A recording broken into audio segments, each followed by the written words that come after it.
Hey there, folks. Tonight's topic: religion, sex, decadence, and salvation. Cool, huh? Basically, religion and culture in general has never quite been able to handle the full power of human sexuality. That's why we end up coming up with rules. Rules that don't really accomplish anything, but it makes us feel like we've got some kind of control over it. Sex frightens people with its power. A lot of the times people will talk about a specific thing or whatever, but when it comes down to it, it's the power that frightens people. The power it has over their lives, the power it has over the lives of others, and just the sheer enormous emotional magnitude of it. Because we tend to think that because in our history, the history of our current culture, the further you go back, the more restrictive the sex rules were in Western society, as it's sometimes defined, then that's just the trend all the way back to the dawn of man. But it's not. It just isn't. Not even in Europe. The Victorian era, from which we are still recovering, was a real abnormality in history. What happens in history all throughout the world is that there are periods of increasing sexual freedom, and that reaches a sort of a point of no return when it comes to decadence. Now, those of you who know me know I have a specific definition of decadence. Decadence is the attempt to fulfill spiritual needs by non-material or non-spiritual means. So, a classic modern example that pretty much everyone can identify with is you feel empty inside, so you eat. Even if that emptiness had nothing to do with whether you were hungry on any level or not. But you know eating will make that emptiness go away for a little while. That's decadent. So, there's been periods of sometimes, quite frankly, spectacular sexual freedom, but then they reach the point of decadence, which is where they're burned out. They realize they've reached the end of what you can do with just physical pleasure. And the answer is always to embrace the spiritual. Now, these are the people who make this transition. These are people who were decadents. That's why the old revival tent thing is always, oh, I was such a sinner. Oh, I did everything, These are people who have sort of blown through the possibilities of human pleasure. Just physical pleasure, what you can get out of it. And then they turn to the spiritual. Because that's it. They have all of their lower needs, lower on Maslow's hierarchy, have been fulfilled. Not just fulfilled, but over-fulfilled so that they're burned out. That part of them just is numb now. So then they turn to spirituality. But they still go at it from a decadence point of view, and so they don't just try a little religion, they go super religious. And it works for them because they've found their next high.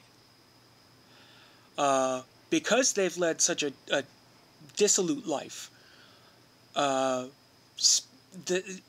going into the spiritual is a huge, magnificent, glorious transition for them.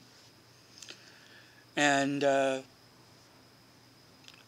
they OD on it. They want more of it. They want all of it that there can be. So they go from highly dissolute to what we would think of as extremely pious.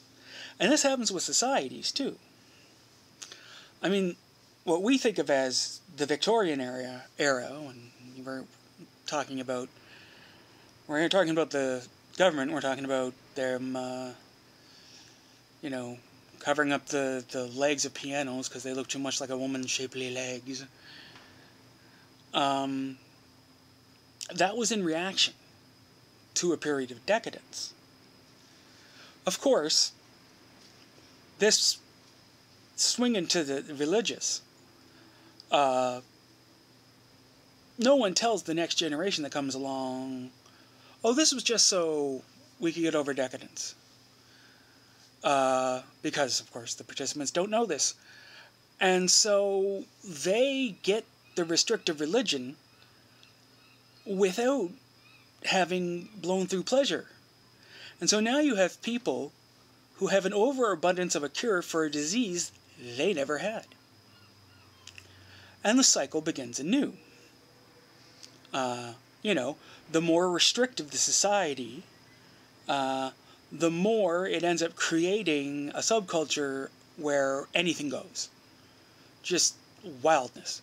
Because if you're told you can't have anything, or you'll go to hell, or whatever, and then you try a little of something and the God fails to strike you dead, you're just going to throw yourself into it without reason or restraint.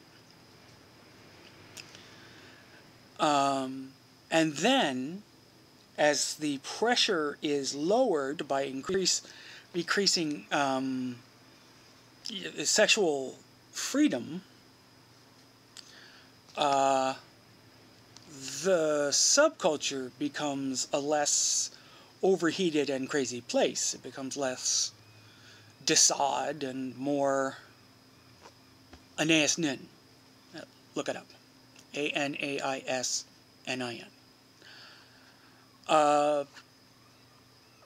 Still less vicious, that word, but not as just utterly chaotic.